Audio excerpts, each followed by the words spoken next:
수컷 소의 뿔을 도화지 삼아 그림을 그리는 전통 공예를 화각공예라고 하는데요. 세계가 인정하는 우리나라 공예임에도 전통을 잇는 사람들이 많지 않습니다. 이천에서 아버지의 대를 이어 화각공예를 하고 있는 한기호 씨를 주하영 기자가 만났습니다. 붉은색을 나타내는 권위와 부유함을 상징하는 노란색, 십장생을 그려넣는 것으로 화려함의 극치를 이루는 화각공예. 장 하나에 도화지 400장, 소 200마리 정도가 소요되는 고도의 기술과 정성이 필요한 예술입니다.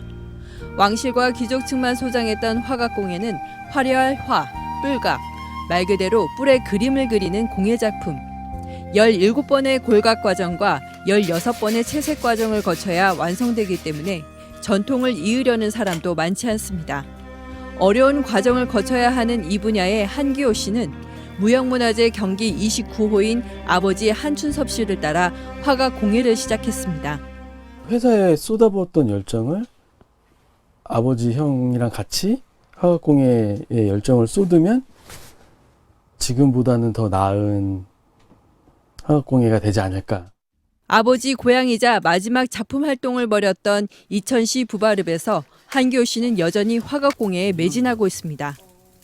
작업 과정은 혹독하기까지 합니다. 한 장의 도화지가 되는 수컷 소뿔의 재료인 각지는 먼저 물에 끓여 뼈를 발라내고 불에 굽고 펴냅니다. 두께가 2cm 정도 되는 뿔도 2에서 3mm로 얇게 갈아야 비로소 한 장의 도화지로 태어납니다. 재료를 구하기도 쉽지 않습니다. 예전에 풀을 먹고 여물을 먹고 풀을 먹고 자란 그런 뿔이 제일 품질이 좋은데 요즘에는 이제 비육 쏘다 보니까 아무리 큰 뿔이라고 해도 도화지 한 장이 되는 뿔은 가로 12cm, 세로 8cm 정도. 여기에 밑그림을 그리고 색칠하기를 16번의 과정을 거쳐야 한 장의 그림이 탄생됩니다. 한기호 씨가 온 힘을 들여 몸을 사리지 않고 화각 공예에 심혈을 기울이는 이유가 있습니다. 즐기는 사람 못 쫓아오고 뭐 거기에 미치면 못 쫓아오는 것처럼 저도 이제 그렇게 점점 다가서 가는 게 몸으로 느껴지는 게 아마 화각 공예의 매력이 아닌가. 아버지 한춘섭 씨는 아들이 시행착오를 겪는 동안 묵묵히 그 과정을 지켜보기만 했습니다.